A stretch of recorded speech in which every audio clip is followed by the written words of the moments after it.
বিসমিল্লাহির রহমানির রহিম। আসসালামু আলাইকুম বন্ধুরা, কেমন আছেন? আশা করি যে যেখানে আছো সবাই অনেক ভালো আছো। আজকে নতুন আরেকটা রেসিপি নিয়ে চলে এসেছি, একদম ইউনিক কাঁচা টমেটোর একটা দুর্দান্ত স্বাদের একটা রেসিপি শেয়ার করব তোমাদের সাথে। আশা করি অনেক ভালো লাগবে।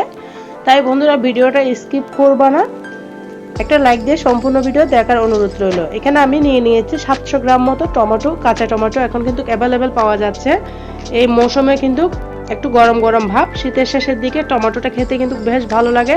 তার মধ্যে রোজার মধ্যে যদি এরকম একটা রেসিপি থাকে সেহরিতে, যারা সবজি ভালোবাসেন তাদের জন্য আজকের আমার এই রেসিপিটা। এরকম মুখরোচক একটা রেসিপি থাকলে সেহরিতে কিন্তু তৃপ্তি করে আপনি যতটুকু ভাত খান ততটুকু থেকে একটু বেশি খাবেন বন্ধুরা, এতটা টেস্টি, এতটা মজা। এই রেসিপিটার জন্য আমি প্রথমে টমেটোগুলোকে সুন্দর করে ধুয়ে নিয়েছি। তারপর আমি দেখতে পারতেছেন আলু যেভাবে কাটে লম্বা লম্বা করে ওইভাবে একটু স্লাইস করে নিচ্ছি, পাতলা করে, যতটুকু সম্ভব পাতলা করে কেটে নেবেন। আমার টমেটোটা একটু মোটা টাইপের ছিল, সেজন্য আমি পাতলা করে নিচ্ছি। টমেটোটা বিভিন্ন জাতের থাকে, আপনাদের টমেটো বুঝে আপনার, তবে যতটা পাতলা করে কাটবা ততটা বেশি টেস্ট হবে এই টমেটোগুলা। আমি টমেটোগুলোকে সুন্দর করে কাঁচা পাকা টমেটো নিয়ে নিয়েছি, দেখতে পাচ্ছ। অনেক অনেক টেস্টি একটা রেসিপি শেয়ার করতে চলেছি, আশা করি তোমাদের কাছে অনেক ভালো লাগবে। আর বন্ধুরা ভিডিও দেখতে দেখতে কে কোথা থেকে আমার ভিডিওটা অন করেছে অবশ্যই ছোট্ট একটা কমেন্টসে বলবা, তাহলে তোমাদের সবাইকে আমি ধন্যবাদ জানাতে পারবো।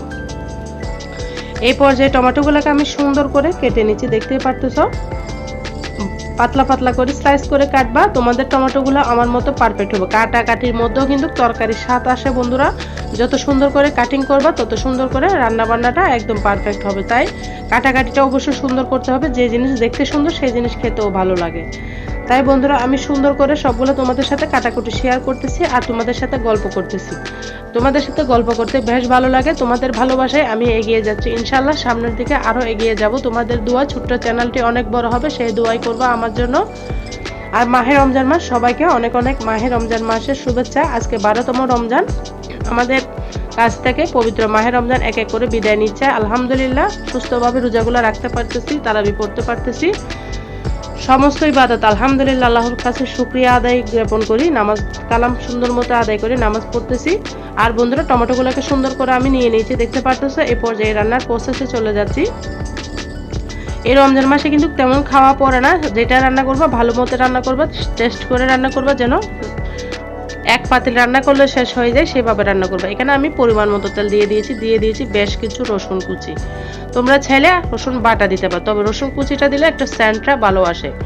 আমি সেই জন্য রসুন কুচিটা ভালো মতো একটু ব্রাউন কালার করে ভেজে নেব। তেলের পরিমাণটা একটু পরিমাণ মতো দিবা, কারণ সারাদিন রোজা রেখে বেশি তেল খাওয়া কিন্তু স্বাস্থ্যের জন্য ভালো না। তাই পরিমাণ বুঝে তেলটা দিবা, যার যার পরিমাণ মতো। আমার এখানে 700 গ্রাম টমেটো নিয়েছি, আমি এই পরিমাণে তেলটা দিয়েছি। আর যদি তোমরা তেল বাড়িয়ে কমিয়ে খেতে চাও তবে ভালো, তবে এই টমেটো রেসিপিতে তেলটা একটু বাড়িয়ে দিলে বেশি ভালো লাগে।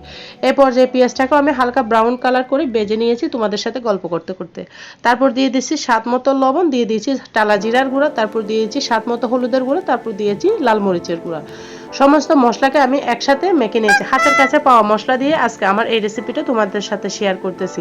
একদম ঘরোয়াভাবে, কোনো বাজারে যাইতে হবে না, সম্পূর্ণ সিম্পলভাবে এই রেসিপিটা তোমাদের সাথে শেয়ার করতেছি। আমার চ্যানেলে কিন্তু হাতের কাছে পাওয়া মশলা দিয়ে সব রেসিপি তোমাদের সাথে শেয়ার করি। আমার চ্যানেলে যে ঘুরে আসতে পারো, বিভিন্ন রকমের রেসিপি তোমাদের সাথে শেয়ার করি। এখানে আমি দিয়ে দিলাম একটা ডিম। ডিমটাকে সুন্দর মতো দিয়ে আমি নেড়ে চেড়ে নিচ্ছি, দেখতেই পারতেছো। ডিমটা অবশ্যই দিবে, দেওয়ার পরে কিছুক্ষণ অপেক্ষা করতে হবে, 1-2 মিনিট, যেন একটু ডিমটা সিদ্ধ হয়ে যায় সেই পর্যন্ত অপেক্ষা করতে হবে। সুন্দর মতো দিয়ে আমি ডিমটাকে নেড়ে চেড়ে নিচ্ছি, ঝুরু করে নিচ্ছি, মশলার সাথে মিশিয়ে নিচ্ছি। দেখতেই পারতেছো কতটা সুন্দর করে আমি মশলাটাকে কষিয়ে নিচ্ছি। দিয়ে দিয়েছি সামান্য পরিমাণ পানি, হাফ কাপ থেকেও কম পানি। এখানে পানির পরিমাণটা তেমন দরকার হবে না, সামান্য যেন মশলাটা পুড়ে না যায় সেই জন্য আমি পানিটা দিয়েছি। সেদিকে লক্ষ্য রাখতে হবে, নাহলে মশলাটা পুড়ে গেলে রেসিপিটা কিন্তু তিতা হয়ে যাবে, খেতে ভালো লাগবে না। এখানে আমি দিয়ে দিচ্ছি অনেকগুলো কাঁচামরিচ। এখনের কাঁচামরিচে কিন্তু বন্ধুরা ঝাল কম, সেই জন্য কাঁচামরিচটা একটু বাড়িয়ে দিয়েছি। এখানে আমার তেলটা মনে হচ্ছে পরিমাণে কম হবে, সেই জন্য আমি আরেকটু তেলটা অ্যাড করে দিয়েছি। তোমরা তোমাদের পরিমাণ মতো দিও, বললাম না কাঁচা টমেটো ভাজির মধ্যে একটু তেল তেল হলে খেতে বেশি ভালো লাগে। আমার তো বেশ পছন্দ, তাই রেসিপিটা তোমাদের সাথে শেয়ার করে দিয়েছি। তারপর দিয়ে দিয়েছি 2টা তেজপাতা মাঝখান থেকে ছিঁড়ে। আমি শীত শেষের দিকে কিন্তু টমেটোটা এইভাবে আমার হাজবেন্ড অনেক পছন্দ করে, আমি অনেক পছন্দ করি। কার কার পছন্দ এইভাবে কাঁচা টমেটো অবশ্যই ছোট্ট একটা কমেন্টসে বলবা বন্ধুরা। এই পর্যায়ে আমি কাঁচা টমেটোগুলো একসাথে মশলার মধ্যে ঢেলে দিয়েছি, দিয়ে সুন্দর করে নেড়ে চেড়ে নিবে। একদম মশলার সাথে টমেটোকে মেখে ঝুঁকে কলিজার সাথে লাগিয়ে দেবো। এতটা ভালো মতো নাড়তে হবে, যত ভালো মশলা সবজির সাথে কষানো অবস্থায় মিশানো যাবে তত বেশি মশলাটা ধরবে, সবজির সাথে খেতে বেশি টেস্ট হবে। আর কার কার এই টমেটো ভাজিটা পছন্দ অবশ্যই ছোট্ট একটা কমেন্টসে বলবে। আর কেউ এভাবে ডিম দিয়ে কাঁচা টমেটো ভাজি খেয়েছো কিনা সেটাও আমাকে ছোট্ট একটা কমেন্টসে বলবা বন্ধুরা। তোমরা ভিডিওটা স্কিপ করবা না, অবশ্যই ফুল ওয়াচ করবা। আর আমিও তোমাদের পরিবারে যে ঘুরে আসবো ইনশাল্লাহ। সবাই সবার দিকে কাঁধে কাঁধ রেখে কাজ করতে হবে। আর মাহে রমজান মাসে সবাই সবার জন্য বেশি বেশি দোয়া করবে। এক মুসলমান ভাইয়ের জন্য, সকল ভাই বোনদের জন্য সবাই বেশি বেশি করে দোয়া করবা। আগে অন্যের জন্য দোয়া করবা, তারপর নিজের জন্য দোয়া করবা। তখন আল্লাহ তাআলা খুশি হয়ে তোমার দোয়াটাকে বাড়িয়ে নিবে। যে অন্যের জন্য দোয়া করে আল্লাহ তাআলা তার দোয়ার সাথে সাথেই কবুল করে নেয়। তাই বন্ধুরা বলবো বেশি বেশি করে দোয়া করবা সকল ভাই বোনদের জন্য, আর আমার জন্য, আমার পরিবারের জন্য দোয়া করবেন যেন সুন্দর সুন্দর রেসিপি তোমাদের মাঝে নিয়ে আসতে পারি। নেড়ে চেড়ে আমি 5 মিনিট মতো ঢেকে দিয়েছি। এই পর্যায়ে আমি অ্যাড করে দিব চিনিটা দিলে টমেটোর টক ব্যালেন্সটা ভালো থাকবে। তোমরা যদি না চাও টক খেতে চাও তবে স্কিপ করতে পারো, তবে আমার মতে চিনিটা দিলে রেসিপিটা বেশি মজা হবে। সেজন্য আমি 1 চামচ মতো চিনিটা অ্যাড করে দিয়েছি। দেওয়ার পরে আবারও নেড়ে চেড়ে দিচ্ছি বন্ধুরা। আর বন্ধুরা তোমাদের রমজান মাস কিভাবে কাটতেছে অবশ্যই ছোট্ট একটা কমেন্টসে বলবা। নেড়ে চেড়ে দিচ্ছি, দেখতে পারতেছো আমি রেসিপিও শেয়ার করতেছি তোমাদের সাথে, মাঝে মধ্যে গল্প করতেছি। আশা করি তোমাদের কাছে ভালো লাগতেছে, বিরক্ত বোধ হচ্ছে না। আর ভালো লাগলেও বলবা, খারাপ লাগলেও বলবা। তোমাদের কমেন্টসের ভালোবেসে আমরা কিন্তু এইভাবেই ভিডিও বানাবো। কেমন হচ্ছে অবশ্যই ছোট্ট একটা কমেন্টসে বলবা বন্ধুরা। ভিডিওটা একটু কালো কালো দেখাচ্ছে কিনা সেটাও বলবা।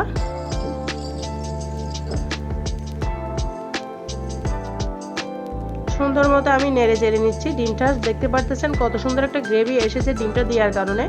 আপনারা চাইলে এইভাবে ডিম ছাড়াও ভাজি করতে পারেন, তবে ডিমটা দিলে গ্রেভিটা ভালো আসে, খেতে বেশি অমৃত লাগে। গরম ভাতের সাথে, দুপুরে ধোয়া ওঠা ভাতের সাথে এরকম একটা রেসিপি থাকলে আর কিচ্ছু লাগবে না। আপনার সেহরিতেও কিন্তু এরকম একটা মজাদার রেসিপি থাকলে আর কিচ্ছু লাগবে না। এটা দিয়ে আঙ্গুল চেটে ফুটে ভাত খাবেন। কথা দিলাম বন্ধুরা, এতটা টেস্টি, এতটা মজা। তোমরা একবার হলো এভাবে ট্রাই করবা, খেতে কিন্তু অপূর্ব লাগে। আমি পরিবেশন করে দেখিয়ে দিচ্ছি কেমন হয়েছে। আমার রেসিপিটা কেমন হয়েছে অবশ্যই তোমরা ছোট্ট একটা কমেন্টসে আমাকে জানাবে। আর তোমরা আমার সাথে ভালোবেসে যারা এতটুকু এসে গেছো সবাইকে মন থেকে অনেক অনেক দোয়া, অনেক অনেক ভালোবাসা রইল আমার সাথে এতক্ষণ পর্যন্ত ধৈর্য ধরে এতটুকু এসে যাওয়ার জন্য। দেখতে পারতেছো কত সুন্দর একটা গ্রেভি এসেছে, কালারটা কত সুন্দর এসেছে, মাশাআল্লাহ, আলহামদুলিল্লাহ। তোমরা একবার হলো এভাবে ট্রাই করবা। আর সবাই ভালো থাকবা।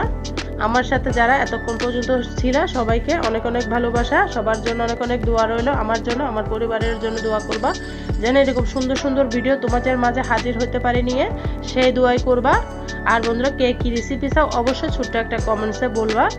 আর আজকের মতো বন্ধুরা আমি এখানেই বিদায় নিচ্ছি। ইনশাআল্লাহ কোনো রেসিপি ভিডিও নিয়ে আবার চলে আসবো তোমাদের মাঝে। ততক্ষণ পর্যন্ত সবাই ভালো থাকবে, নিজের খেয়াল রাখবা, নিজের পরিবারের খেয়াল রাখবা। আল্লাহ হাফেজ। আসসালামু আলাইকুম ওয়া রাহমাতুল্লাহি ওয়া বারাকাতুহু।